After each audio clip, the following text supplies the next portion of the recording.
What's up, guys? I'm back again with some more breakdowns for you all. I'm really excited for this one. I'm going to be breaking down it's actually 2 rounds, 2 rounds of training between myself and Marcelo Garcia. This is, from the video that's been on the internet for a while. Goes back a little bit. Let me see. Actually, check the year. This was in 2013. All right, so early 2013, right around 7 years ago. It's pretty crazy. This was the first time we'd ever just rolled, and I was really excited for this opportunity to learn and also just, kind of see where my game was at and how it matched up with his at this point. Kind of a little background to this. Marcelo is a huge inspiration of mine. And when I was like a brown belt, he was really, he became ADCC champion in 2003 when I was a brown belt. And he instantly became one of my favorites, like right off the bat. I really loved what he was doing with his X guard and his style, his aggressiveness. He was finishing everybody. And he became sort of an idol of mine at that time, very, very quickly.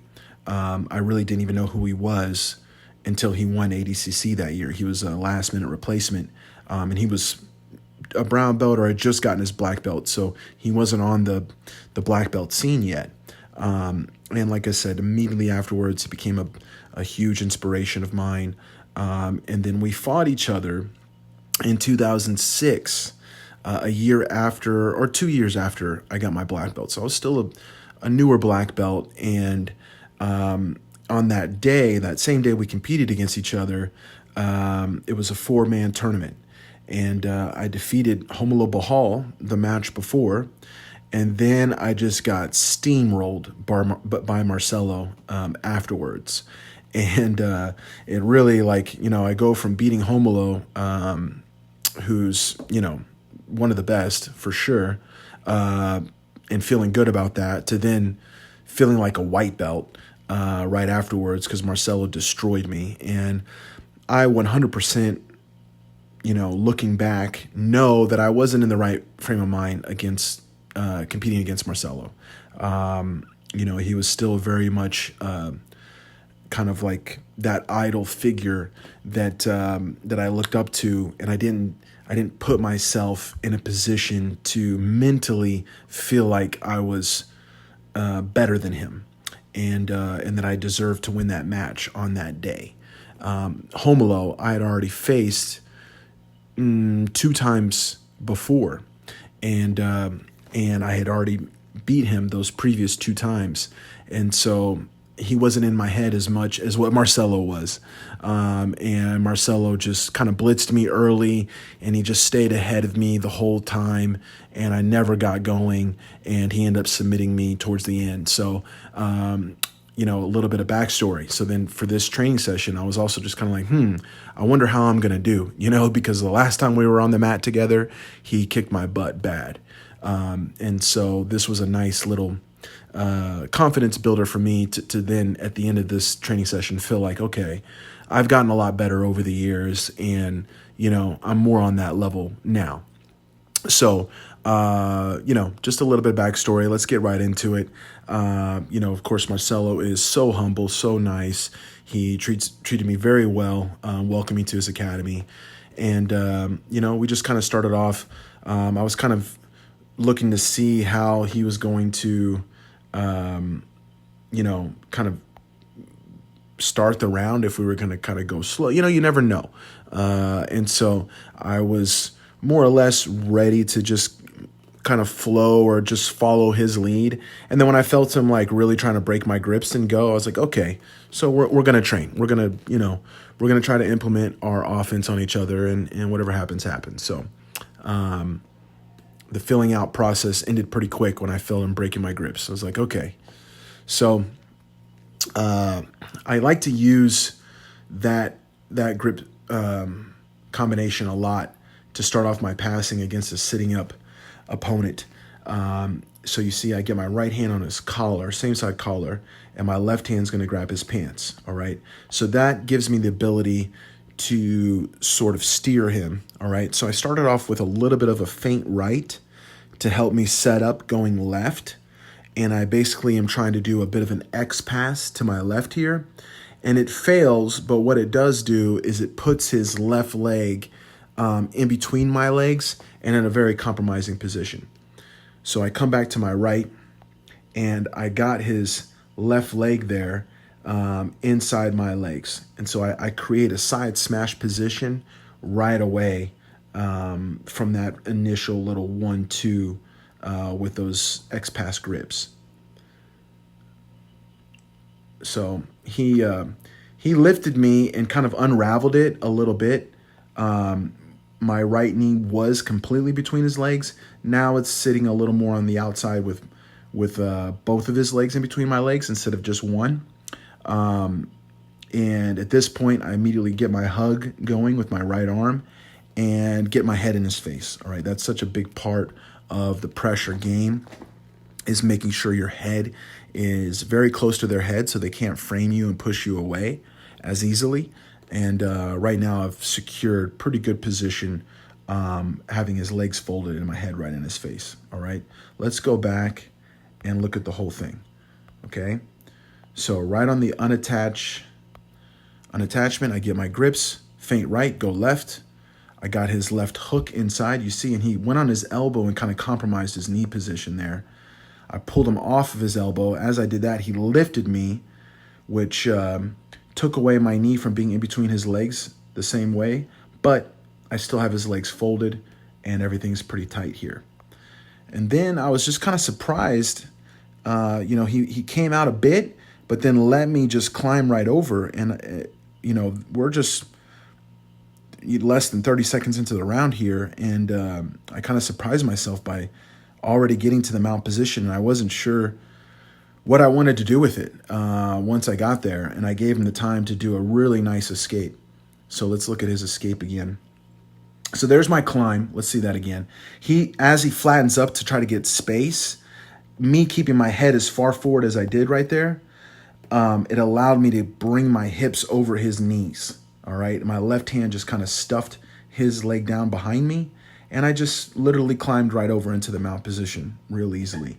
And then, like I said, once I got here, I was kind of shocked, and I didn't even put a hand in the collar. I didn't really do anything, and I let him start doing his side-to-side little shimmy to free and get back to butterfly, which was really nice.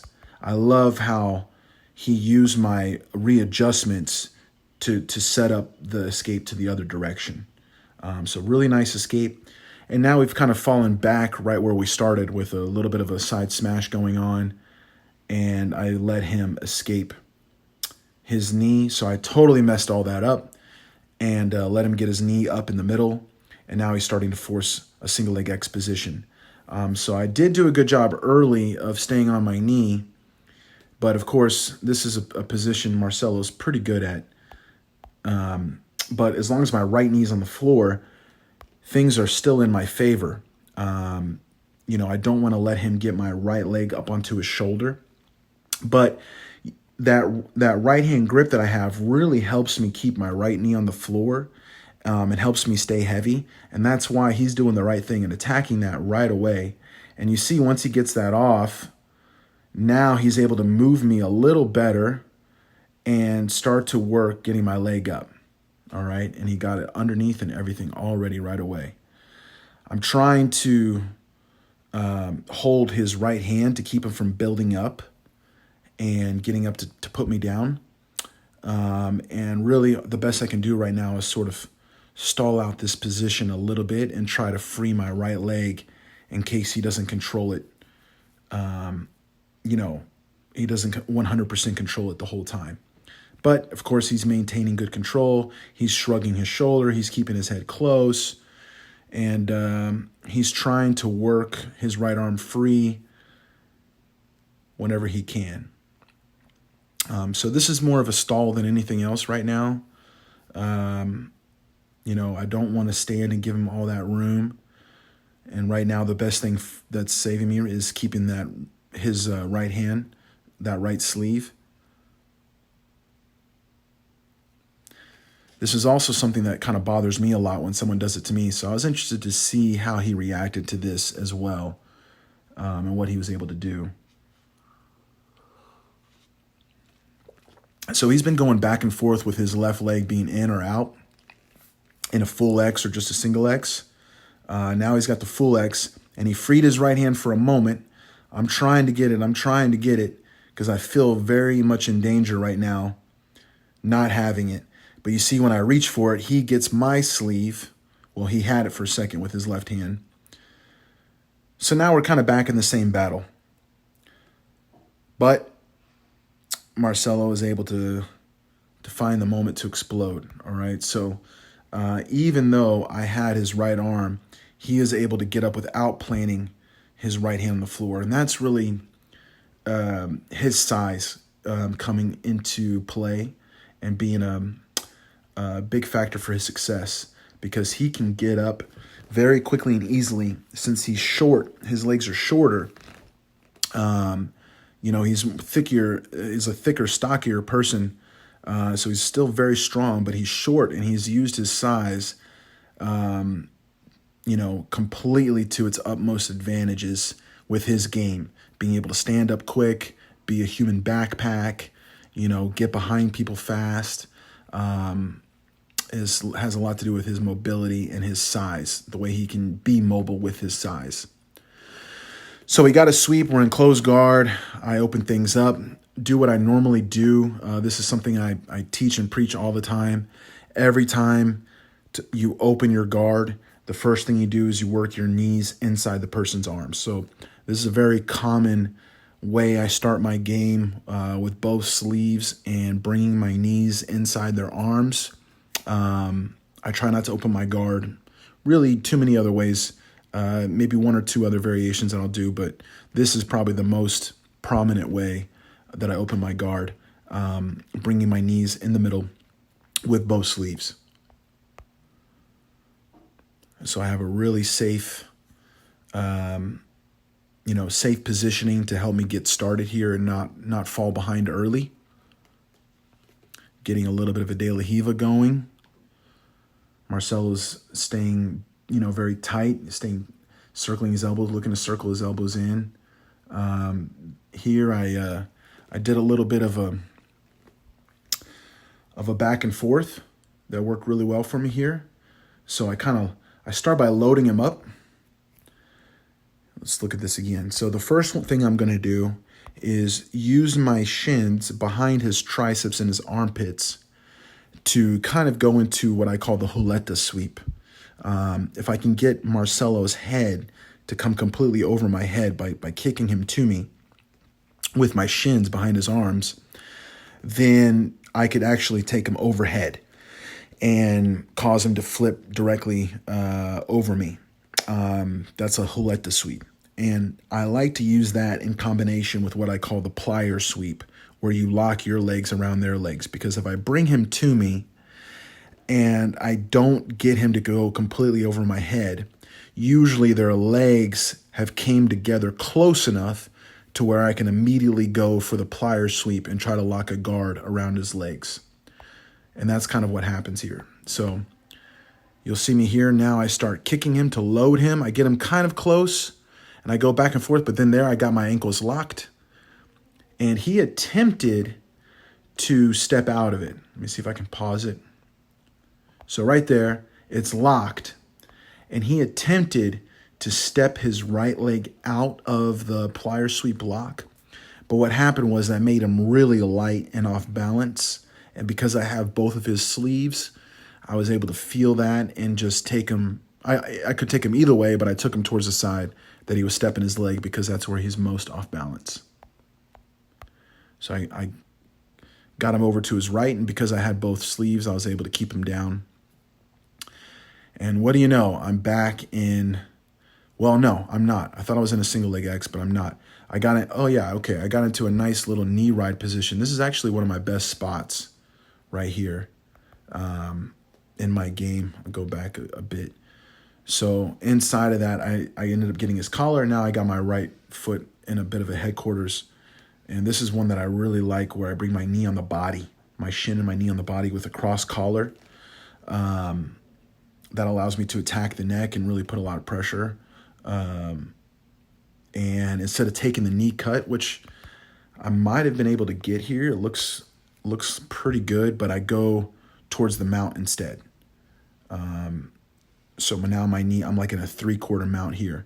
I love keeping the wrist pin or the sleeve so that arm is far away from making any frames. And I'm going for the 3/4. Now I started to try the choke, and I let go of the arm. So this is interesting to me because now, I'm also kind of looking at where my game was 7 years ago to where it is today. This is a position that I'm far more, how would I say, efficient at and cleaner. I have a much better approach for this situation when I have my foot trapped in the 3/4 mount. So to me, I'm making a lot of mistakes right now. Things that I do differently and better nowadays than what I did then. But I'm missing a pretty good opportunity here, letting him get to his side and stay tight there. I think I'm looking to try to get his neck with my left arm, like a bow and arrow type position. But I'm really letting Marcelo survive, and yeah, I gave him the deep half. So that was a big mistake for me, going all the way back from that cross knee pass situation, into a near mount, and now ending up here. I definitely made quite a few mistakes. But this is a still fairly good situation. Try not to let him have my sleeves. There is knee bar opportunities and leg lock opportunities, but really I'm kind of looking more to float and make sure I don't get swept here. And I think I'm going to step back. I'm not sure. He's looking to set up the bridge. I don't want to get too close. It's kind of one of those things that you don't want to get too close in these positions. You kind of want to float more. So now I come back, and I'm trying to go more to the knee cut route. And you see him get his left leg over my arm and kick and get space and get out of there real nice. All right, so a good little reset for him. And just a lot of errors by me there on top to miss a good situation. And I think this is when he does that beautiful sweep to me. I make a big mistake here. So I let him control my sleeve and I lift my leg up. So this is a different spot. But now I'm definitely falling right into his single leg X here, I believe. Or no, it was a hook sweep. Okay, so that's just trademark Marcelo, okay? Look for the 2-on-1, which he does. Gets it, 1. The left hand's going to go up a little higher now. There it goes. And he sits in. He has an X guard if he wants it. But because I leave my knee up, I think he's just thinking, take the hook sweep. I kind of try to go for like a flop pass on that side, and I give an easy sweep. So now I'm right hand in the collar. Breaks the grip. I was looking to go De La Hiva, I believe, there. He's breaking grips good, keeping control of that sleeve, keeping my hand away from his collar.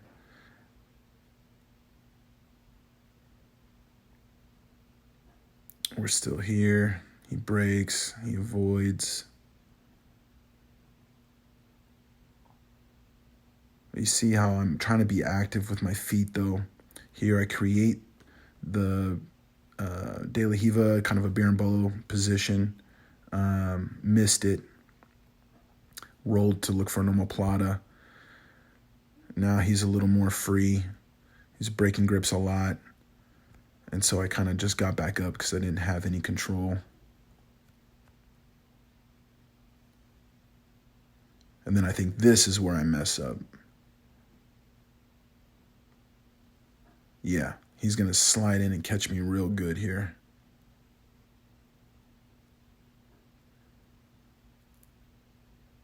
Yeah, that was beautiful. So I made a big mistake here. He's got a great control of my right elbow, and I post my left leg up and it's wide open. So my knee is pointed outwards. And so it's very easy for him to get a right butterfly hook under my left knee. And I like the way he jumps into it, because when he jumps in, his left foot is already kicking out my right knee. So he takes out my right knee.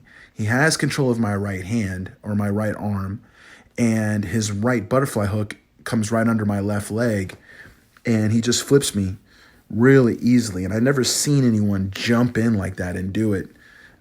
Usually in this situation, people sit back to their guard, and he jumped in. So it was a really powerful. Boom. He slid right into it, and he managed to flip me over all the way into side control. So that sucked. But I was like, I mean, it didn't suck. It was also super awesome. I was like, ooh, that was super cool. So I picked up something there, and that is you have to be super careful when you have, so right now I'm okay because my right leg's up and he's holding my right arm. But then I put my left leg up. So that's what I learned.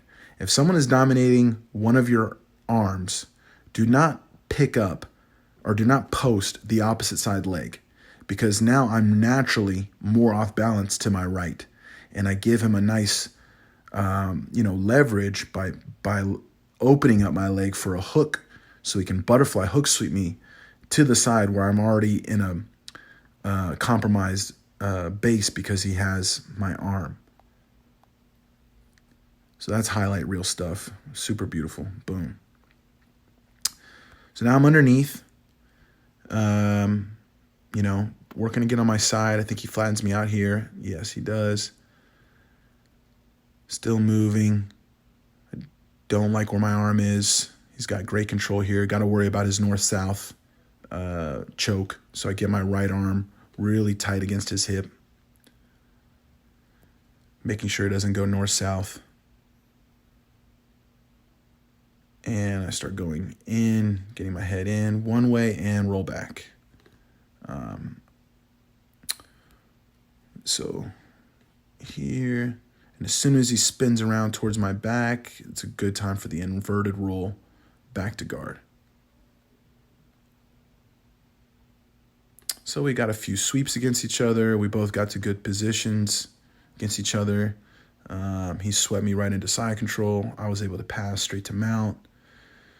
Now I got into my De La Riva X, trying to get one more sweep out of this. I look to go triangle instead. It's not there. He tucks in. So now I lost the De La Riva X. And that's the end of our first round. Nice back and forth action.